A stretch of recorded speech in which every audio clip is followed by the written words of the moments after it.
This is Caroline Ragsdale and Seda Russell with Keys to CharlestonRealEstate.com. We are here today in Memringer Auditorium where Mitchell Crosby of JMC Charleston Catering and Event Planning is setting up for a fabulous Mardi Gras party. In anticipation of the upcoming Charleston Wine and Food Festival, Keys to CharlestonRealEstate.com is featuring several key people in the wine and food industry. Today, Mitchell Crosby is going to tell us the must-have elements for the Perfect Charleston Party. Thanks so much for having me, and it's a pleasure to be able to talk with you all today. It's so important in Charleston to be able to throw a great party. Since the 18th century, Charlestonians worldwide have been known for their ability to be able to entertain gracefully and beautifully. Oscar Wilde has been entertained here, royalty over the past 3 centuries, from many heads of state to recent celebrities. Just last week we had a movie premiere, and everyone enjoys the beauty and the sophistication of entertaining in Charleston and being entertained by Charlestonians. It goes from the use of Madeira in the 18th century, being used as ballast on the ships coming back from Europe, to today, where we are making Madeira again in our own sweet tea vodka. So as Charlestonians have entertained beautifully in the past, we continue to invent and reinvent the art of entertaining. Just 5 years ago, Charleston had no food and wine festival, and just 10 years ago, you couldn't buy collards in a restaurant. You would only have those in a home. But today, they're served on the finest menus in the finest restaurants in Charleston. We even see things like pig feet bordelaise sauce served on some. We would never have thought of that 15 years ago, but now it's a rage.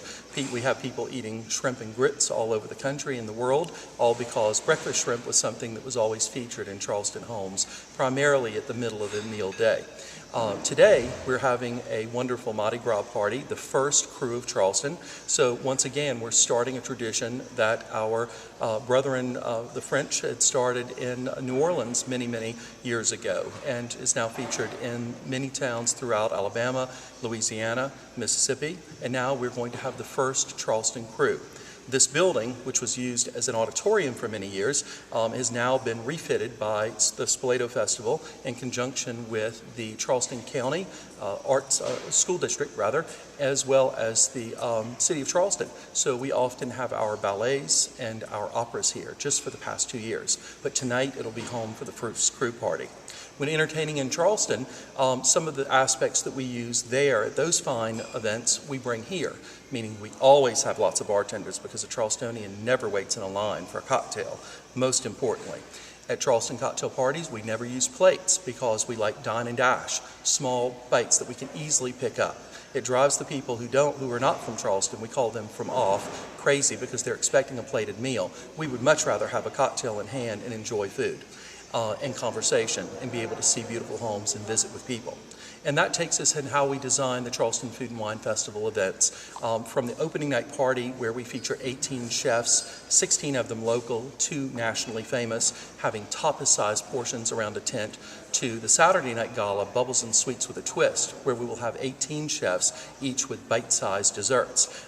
These events are entertained, or I should say designed, to where local people and people from off can come together, have a great time, great music, and taste small bites of food. Unfortunately, when you're entertaining 1,000 guests, it's a little hard to bring in some of the elements we do, like hem-stitched cocktail napkins as we would use at a home. However, when you go to any event at Charleston Wine and Food Festival, there are going to be beautiful amenities in the restroom and lovely people to greet you as you come in and also to say thank you as you leave. It's a pleasure to entertain and do events in Charleston for the Charleston people as well as people who've moved here, and we hope that you come and enjoy a little bit of our hospitality here in Charleston.